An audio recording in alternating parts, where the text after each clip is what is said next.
This is Always Outnumbered, Always Outgunned, chapter Man Gone, section 1.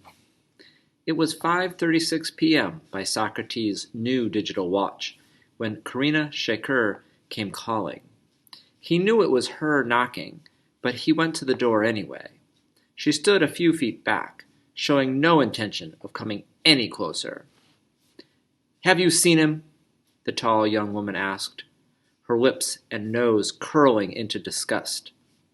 "Hi, Karina," Socrates answered, smiling. "What are you doing here?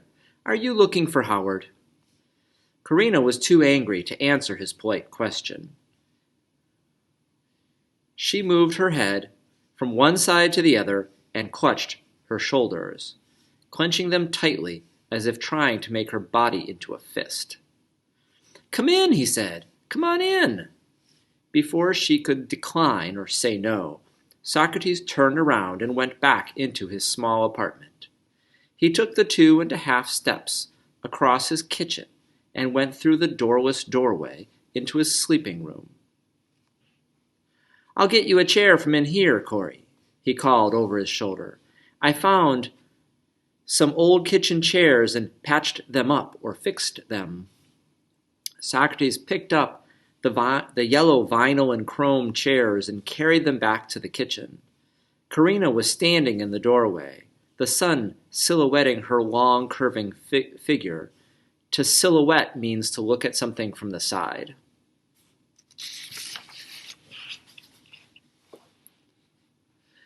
"Come on in, Corey," Socrates said. He was squinting and smiling and feeling spry. To squint means to narrow your eyes and make them small. And to feel spry means to feel like you have a lot of energy. "I'm not going to be wasting a lot of time around here," Socrates fought low. Karina held back, speaking to him as if she were calling across a river. "Okay," Socrates said. He positioned a chair to face her, then sat himself down. "But you don't mind if I take a load off, now do you? To take a load off means to relax." "Do what you want." "Are you looking for Howard?" Socrates asked. "Have you seen him?" "Why don't you come on in, Karina?" he asked, in mild frustration. "Do you want some coffee? You know I don't get that many young lady guests. It might be nice for me just to see you sitting in my chair." Karina sighed and then said, "I can't stay long. The kids are with my sister." Socrates jumped up and turned sideways to hide the glee he felt. Glee is happiness. When Karina came in, he moved the chairs to his folding card table and struck a match to light the butane stove that sat on the sink. A butane stove is a camping stove that uses butane as fuel. "Where's Howard?" Socrates asked as he ran tap water into a saucepan. "You haven't really seen him? Really?" Karina asked. There were no tears, but her voice was small, making her sound like a sad girl. "No." Socrates put the pan on the stove. He sat down in a plastic chair that had once been his only seat. "What happened?" Socrates had always liked Karina. She had the kind of face that showed her feelings no matter how hard she tried to look mad. She carried her shoulders high, and her body was long and straight, except for a small belly that looked comfortable and down home. Karina never trusted Socrates, but he didn't hold that against her. To hold something against someone means to feel upset about it. He knew any woman who didn't trust him probably had good sense. "We had a fight last night, and he left." Karina sat back in the chair and turned her head to avoid crying. "He hasn't ever stayed out all night." Socrates got up to check his water, even though he knew it was not boiling yet. "What did you fight about?" "It wasn't anything. I just said that maybe he could get a job down with McDonald's or something like that while he was waiting to see if he could do computer operations. You know, he hasn't had a job for 9 months, and they cut my hours back at pennies. To cut a person's hours back means to give them less work. All I said was that he could do it in the meantime, while he was waiting. And he didn't like that. What's wrong? Doesn't he want to work? Socrates took a yard of cheesecloth and folded it over on itself twice. Cheesecloth is a type of cloth that has a loose weave, and you fold it to make the weave tighter, and then you pour liquid through it as a sieve to take the solid things out of the water. Then he took a can of MJB coffee and scooped 3 tablespoons of the grounds into the center of the square cloth. No, Karina protested. He isn't lazy, he's just proud. He says that he is too smart to be burning burgers for kids. He isn't too proud to let his wife go out and make all the money, now is he? Socrates brought together the corners of the cheesecloth to form a little sack that he fastened by tying a string midway at the neck. Howard isn't afraid to work, Karina said. He had a good job with the city parks. But you know they had all those layoffs. A layoff is when an employer tells its employees that there's not enough work and tells them that they can't work anymore. Socrates stood there, the coffee ball in one hand and a tin funnel in the other. But that was almost a year ago. You know Winnie and little Howard aren't going to stop growing up just because their daddy can't buy them clothes. That's right, Karina declared. I tried to tell him that. It doesn't matter what somebody might think. All that matters is what his kids feel. Socrates put the coffee cloth in the top of the funnel and wedged the tin spout in the mouth of an hourglass-shaped Pyrex jug. He hasn't called or anything? Socrates sat back down. No. Then he's a fool, Socrates said. Man has a woman like you to get out. Let me think about this sentence.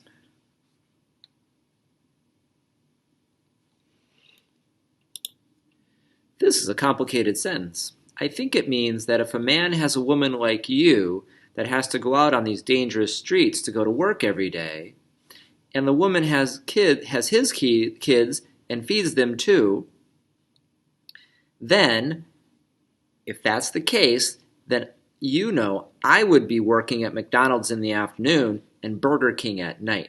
Socrates is trying to compliment her. He's flirting with her a little bit by saying that she's a good woman and her husband should be out working to keep her safe and the kids fed.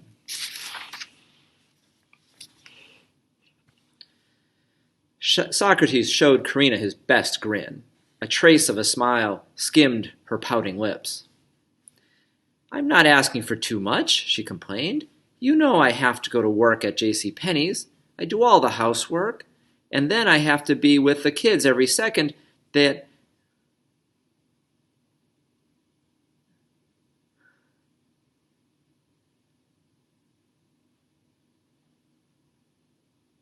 I don't understand that sentence. It's interesting. You know I got to work at J.C. Penney's, do all the housework, and then I have to be with the kids every second that they're in the house. I let them out just once by themselves, and the bullets will start flying. I know it, Socrates said. It was the truth, but he was saying something else to the wife of his friend. You have to have eyes in the back of your head to live in this world, girl. Eyes in the back of your head, ears cocked, and 2 fingers to the wind. These are ways, cocking your ears and putting fingers in the wind, these are ways of finding out what's happening around you. Karina had a large space between her 2 front teeth. That smile was like a diamond to the minor Socrates. Do you want me to go out and help you look for Howard? The ex-con asked. He was staring hard at Karina. I don't know, Mr. Fortlow. Maybe Howard will get mad if he knew I was telling his business around. It means if Howard knew that she was telling other people about their problems. So what if he gets mad? Shoot, he's lucky he doesn't come home and find some other man up in his bed. No, Karina shook her head vigorously and stared right into the older man's eyes. There's nothing like that that's going on. I know, Corey. You're a good woman, loving your kids and loving your man. You're not going to go acting like a fool. But I was just saying that Howard can't leave a beautiful woman all alone and expect the dogs to stay down. The dogs are other men. Women like you need somebody with all the hard work and love you put out. That's why I just can't understand it. Understand what? Karina asked. The look on her face opened a vein in Socrates' heart that he had thought had died along with Muriel, the woman he'd murdered decades before. A decade is 10 years. For a moment, Socrates couldn't speak. The blood flowing made him afraid that his heart was going bad. The chair underneath him seemed to shift. Well, he mumbled, I can't see leaving a woman you love for even one night. You wouldn't want that woman to think that you could leave her, 'cause she's your life. Your life. Karina Shakur wore simple jeans and a buff, I don't know how to pronounce that word, chamois shirt. Her hair was tied back with a polka-dotted blue and white handkerchief. Her sockless feet were in red sneakers. She clasped her hands and leaned forward. Not one bit of fear showed in her gentle face. Did you lose somebody, Mr. Fortlow? She asked. The question hung there between them for 5 seconds. 10. Water's boiling, he answered softly. Socrates poured the steaming water from the saucepan into the funnel. Slowly, dollops, or large pieces, of the dark brown liquid dripped into the Pyrex jug. Pyrex is a brand name of glassware. Socrates watched the jug closely, as if that was part of the job of making coffee. Did you? She asked. Socrates swallowed hard. He poured a little more water, and the flow increased. He took 2 thick mugs, or cups, from the shelf and placed one down on the table near Karina. Sorry we can't go in the other room, he said, but I sleep in there, too. It's a mess. I don't mind sitting here, she said. Her eyes followed him as he brought the coffee over and poured. Do you take anything? Which means, do you want anything in your coffee? Sugar, she said. He had cubes in a bowl on the shelf. He held it as Karina fished out 3 lumps, or 3 pieces. He spent longer than necessary finding her a spoon. She stirred while looking at him. Did you lose somebody, Socrates? She asked again. She's not going to let that go. Socrates sat down and cleared his throat. He sipped his black coffee and coughed once more. I had a girl love me like the morning, once. Back east? Howard said that you had come from back east. Indiana, Socrates said. Did she leave you? Socrates turned his head to regard or look at Karina Shakur. She was 23 years old, 35 years younger than him, but she knew things that he could only guess at. She had birthed children.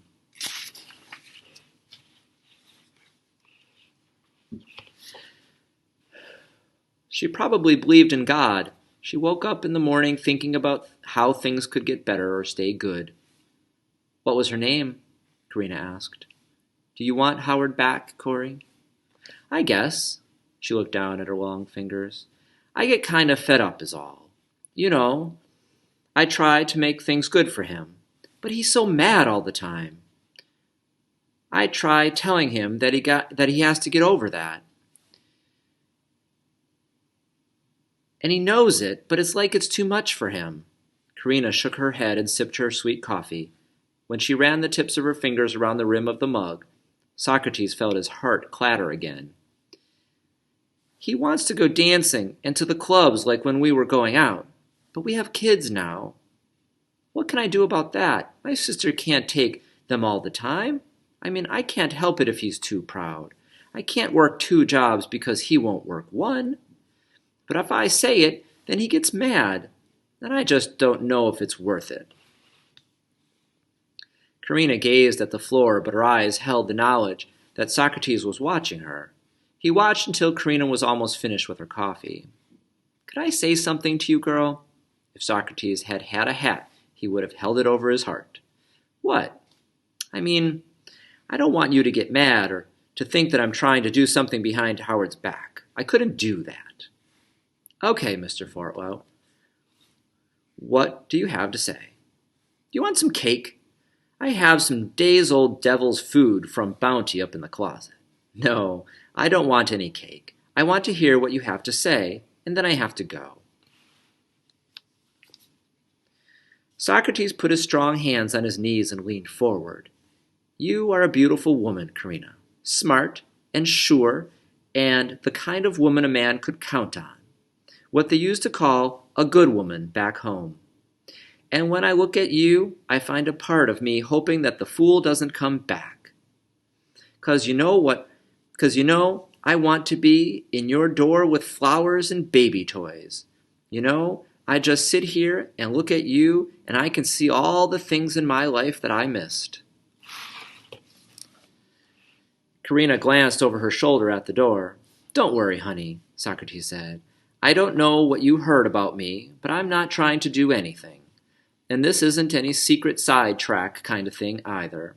I would tell Howard what I'm telling you. I'd tell him this very minute, 'cause I don't have anything to lose, and I know it. Black men are always talking about how hard life is on them, but most of them don't even know the half of it. They're too proud, huh? There isn't any pride like children. Isn't any pride like a woman loving her man.